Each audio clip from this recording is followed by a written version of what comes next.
El capítulo final de Shingeki no Kyojin comienza en los caminos, en el último encuentro entre Armin y Eren, donde por fin nos revelaría finalmente la verdad detrás de todo y el porqué de todas sus acciones. El punto culminante de esta historia, que marca un antes y un después en todo, fue cuando Eren besó la mano de la reina Historia, pues ahí vio sus memorias futuras por primera vez y conoció todo lo que iba a pasar con él a partir de ese momento y todo lo que hizo para llegar al resultado final con la conclusión de su vida. Desde ahí, todo en él cambió. Su cabeza se volvió un desastre, pues el pasado, presente y futuro existían al mismo tiempo en su mente. Esto nos explicaría por qué la famosa primer página del largo sueño de Eren despertando y viendo a Mikasa con cabello corto, para luego llorar sin aparentemente ninguna razón, pues en realidad había tenido una visión de su futuro antes de morir, solo que lo confundió con un sueño. La teoría del bucle temporal jamás existió, pues no es que puedas viajar al pasado o futuro físicamente y empezar desde cero para volver a intentarlo. Como Eren lo dice, todo existe al mismo tiempo. Lo que sí puede hacer es influenciar en algunas decisiones para que siguiera el curso de la historia que él ya había visto en sus memorias futuras. Es decir, las influencias de Eren tienen que suceder para llegar al resultado final. Esto lo logró tras entrar a los caminos por primera vez, cuando Zeke tocó la cabeza de Eren. En el manga podemos ver cómo logró influenciar a su padre para asesinar a los reyes, mostrándole algunas memorias futuras convenientes con el titán de ataque. Y en el capítulo final nos dan la sorpresa que durante la caída de la muralla María y Shiganshina, el titán sin inteligencia de Dinah Fritz debía comerse y devorar a Bertolt, pero aún no era su momento. Entonces, de cierta manera, logró influenciar al titán con el fundador, haciendo que lo ignorara y siguiera su camino, pero esto sin quererlo causaría la muerte de su madre Carla, pues el dejar vivir a Bertolt haría que Armin sobreviviera, y Armin es quien debía convertirse en el salvador de la humanidad. Al final, Eren, que tanto buscaba y luchaba por la libertad, se daría cuenta que sería el esclavo de su propio destino, del cual no podía escapar. Sin embargo, lo que él no sabía es que su muerte fue lo que le traería su verdadera libertad. A pesar de lo que había visto en sus memorias futuras, Eren intentó cambiar ese destino. Aún dudaba de si seguir avanzando por ese camino. En el capítulo 123 del manga es donde todo pudo cambiar, basado en la respuesta de Mikasa. Los sentimientos de Eren por Mikasa siempre existieron. Él amaba. Así que quería saber qué era él para Mikasa. ¿Por qué se preocupaba tanto por él? ¿Por qué siempre lo protegía? ¿Es porque cuando era niña él lo salvó? ¿O porque son familia? Mikasa le respondió porque era familia. El amor de Eren no correspondido le daría la respuesta de lo que tenía que hacer. Lamentablemente Mikasa no quiso decirle la verdad en ese momento. Esa fue la última noche en que todos ellos pasaron juntos, divirtiéndose como los mejores amigos que eran. Al día siguiente, Eren desapareció y jamás volvieron a saber de él durante mucho tiempo, hasta su reencuentro años después en el ataque de Liberio, que ya vimos en la tercera temporada, primera parte. La respuesta de Mikasa hizo que Eren se decidiera por el sacrificio de su libertad, convirtiéndose en el villano de la humanidad, para glorificar así a todos sus amigos cuando lo asesinaran. Si Mikasa en aquel entonces hubiera declarado su amor, los dos hubieran abandonado todo y huirían juntos para vivir tranquilamente los 4 años que le restaban a Eren. En esta realidad alterna de qué hubiera pasado, no hubieran solucionado nada. La guerra y el odio continuarían, y probablemente Paradis hubiera sido erradicada por Marley, junto a Armin y todos los demás. Un destino trágico donde todos morían, pero donde Eren tendría al menos sus últimos años de libertad y paz junto a la persona que más quería. Pero al final ese camino iba a dejar sola a Mikasa. Todo esto nos lleva al famoso lema de Erwin Smith: alguien que no está dispuesto a sacrificar nunca será capaz de cambiar nada. Si Eren no sacrificaba su propia libertad, no hubiera cambiado nada en esta historia.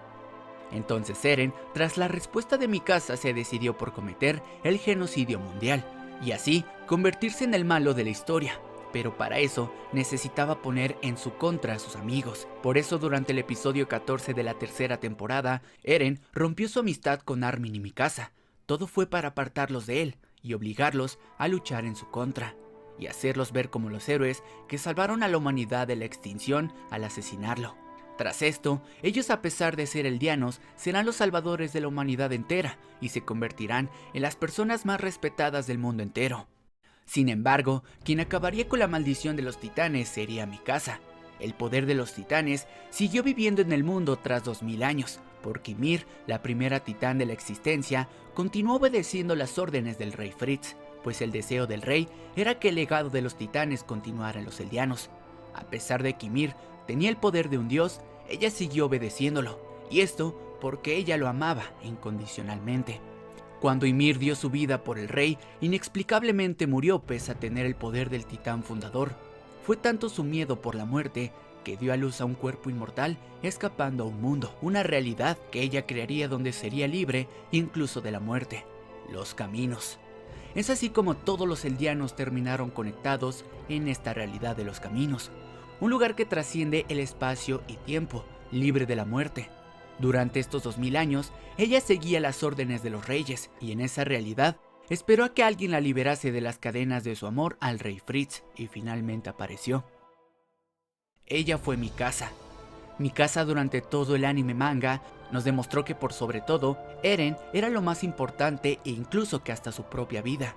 Pero aún así, tuvo el valor y el coraje de matarlo por el bien de la humanidad sin dejarlo de amar. Es por eso que Ymir, en el final del anterior episodio del manga, sonríe, pues fue gracias a Mikasa que Ymir conoció el verdadero sentido del amor. Fue así como finalmente Ymir decidió acabar con los caminos y descansar en paz, y de esta forma desaparecerían para siempre la maldición de los titanes a la que los eldianos estuvieron encadenados durante 2000 años por las órdenes del rey Fritz. Durante el transcurso de la despedida de Eren y Armin, vemos que al final sí pudo cumplir con su promesa de ir juntos a ver aquellos lugares que tanto deseaban ver, mediante el poder del titán fundador, pasando por sus diferentes edades, como los vimos crecer durante toda la serie. El momento de la despedida había llegado. Eren borraría los recuerdos de Armin de este encuentro. La próxima vez que se verían sería en su enfrentamiento final, es decir, en su choque como titanes colosales que ya vimos en el capítulo anterior. Pero cuando todo haya terminado, este volverá a recordarlo todo.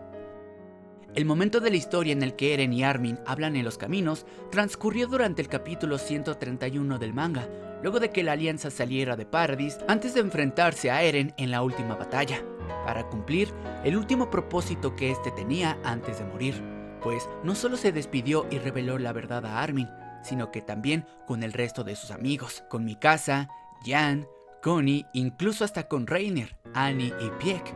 Vaya, creo que con todos los que estaban en ese barco. Es así como llegamos al momento final de la historia. Los poderes titanes han desaparecido de este mundo, la maldición de Ymir terminó, y todos empezarían a recordar luego de la muerte de Eren. Entre el humo de los titanes ya extintos, también era la última conexión con los caminos. No fue ninguna ilusión. Realmente la Legión apareció enfrente de Levi para despedirse, y enfrente de Jan y Connie, Sasha hizo lo mismo. Este fue el resultado de haber entregado sus corazones. Por fin podrán descansar en paz.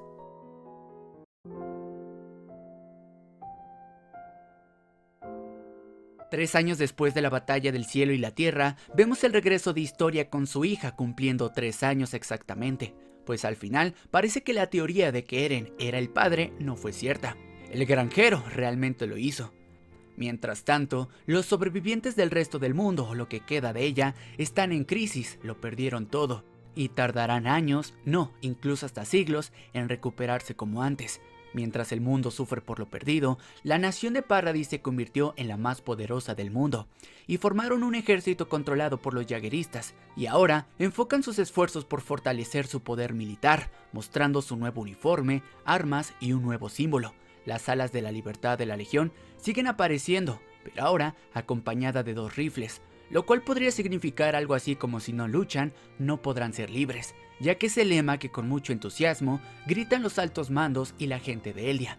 Aquí podemos ver los últimos paneles de distintos personajes secundarios que formaron parte de esta historia, como Hitch, Rico, Nicolo, quien sigue sorprendentemente con la familia Braus, que por cierto se muestran indiferentes con el movimiento de Eldia y los jaegeristas. También podemos ver a los periodistas y a Flegel. historia quien sigue manteniéndose como la reina de Paradis, y también podemos ver a Kiyomi Azumabito, conservando así la alianza que tenían con Chizuru.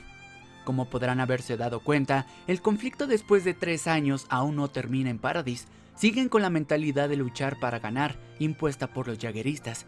Sin embargo, Eren dejó en sus manos el destino del Nuevo Mundo a la Alianza, o mejor dicho, a los embajadores de las naciones. Todos se dirigen a Paradis para contar toda la historia. Es así como en el anime, capítulo tras capítulo, el narrador de los episodios es Armin, porque él es quien nos cuenta la historia de cómo terminó aquel conflicto que separaba al mundo, el discurso de paz del salvador de la humanidad. En otro lado del mundo, Levi Ackerman, el gran piloto, Onyankopon, Gabi y Falco, que seguramente se volvieron pareja, hacen su última aparición juntos en una ciudad desconocida, que se ve muy bien por cierto. Parece que ahí no llegó el retumbar. Me llama la atención la curiosa amistad que Levi formó con Gabi y Falco, quienes lo acompañan. Al parecer, él fue el único que no regresó a Paradis, su hogar, y tiene sentido, ya que él no tiene nada que hacer ahí. Realmente, él nunca simpatizó con los jaegeristas, quien tienen control de la isla. Otra sorpresa es que está en silla de ruedas. Creo que después de la mordida de aquel titán, perdió la capacidad de poder caminar de un pie. El pobre había llegado a su límite físicamente, y aún así, siempre será el mejor soldado que jamás haya existido. Donde comenzó y terminó todo. Aquel árbol en esa colina, donde vimos a Eren despertar al comienzo de esta historia. Se volvió el lugar donde descansaría para siempre. Luego de 3 años, Mikasa sigue sufriendo la pérdida de la persona más importante en su vida. Su deseo de volver a ver a Eren es tan grande que ocurre algo inesperado, pues la misma ave que vimos volar sobre los demás llega y le acomoda bien la bufanda a Mikasa, como diciéndole aquí estoy, y ella le da las gracias dirigiéndose a aquella ave como Eren, pues la verdadera libertad de Eren al final fue su misma muerte. Esto lo llevaría a tener una nueva vida, una vida en la que él es libre y pueda ir a donde quiera. Es así como llegamos al final de esta gran historia de Shingeki no Kyojin. Esta fue la historia del niño que buscaba su libertad.